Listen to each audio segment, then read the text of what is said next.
autonomous.gr, Κώστας Βλαχάκης εδώ από το σαλόνι αυτοκινήτου στο Παρίσι, Οκτώβριος 2016 και βρίσκομαι μέσα σε μια Mercedes E220D.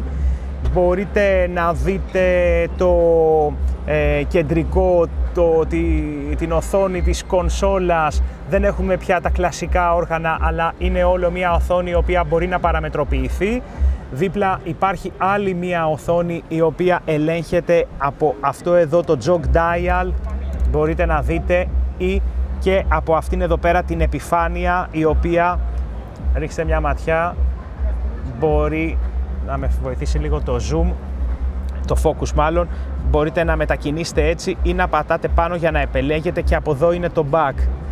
Αυτή είναι λοιπόν η μεγάλη οθόνη, αλλά θέλω να σας φέρω εδώ πέρα και σε αυτές εδώ πέρα τις λειτουργίες που πραγματικά με αυτά εδώ πέρα τα δύο touch, ένα για το αριστερό χέρι και ένα για το δεξί και με επιλογή μέσα, είναι καταπληκτικό. Να το πηγαίνει πάνω κάτω. Έτσι, και πάμε να δούμε λίγο το μενού, πώς μπορείτε να φτιάξετε την οθόνη σας full. Πάω κεντρική και home screen. Εδώ όλα τα κάνω με τα χέρια πάνω στο τιμόνι. Service εδώ αν χρειάζεται. Πάω back. Assistance. Σε ό,τι αφορά πληροφορίες για σχετικά με το ταξίδι μας. Ok. Navigation. Ραδιόφωνο, telephone. Πάμε να αλλάξουμε και το περιεχόμενο, το τι θα εμφανίζεται δεξιά. Αν θέλω πληροφορίες για το πώς είναι η οδήγησή μου, αν είναι eco-friendly, η κατανάλωση που έχω, ή να πάω πάνω να εμφανιστεί το στροφόμετρο. Ok, πάω back. Head-up display, αυτό δεν κατάφερα να βρω πώς είναι. Ή να αλλάξω εντελώς εμφάνιση στο control μου, στο καντράν μου. Έτσι. Εδώ. Ή πάνω. Classic. Ή Sport.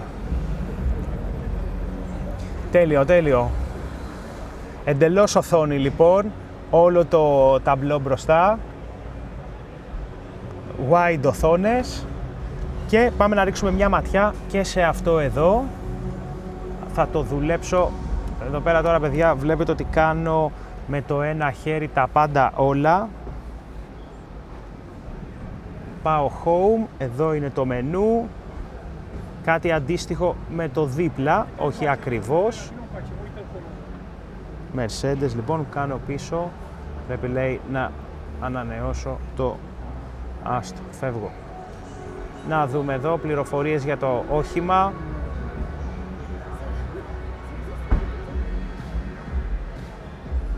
Light settings.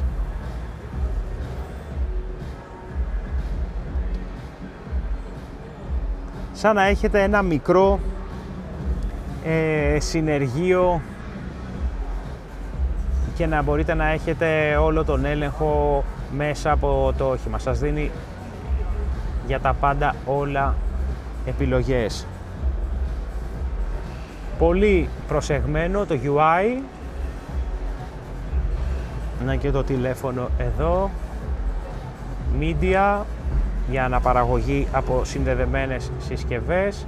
Ραδιόφωνο και το navigation εδώ. Μπορείτε να κάνετε pinch εδώ έτσι. Βλέπετε.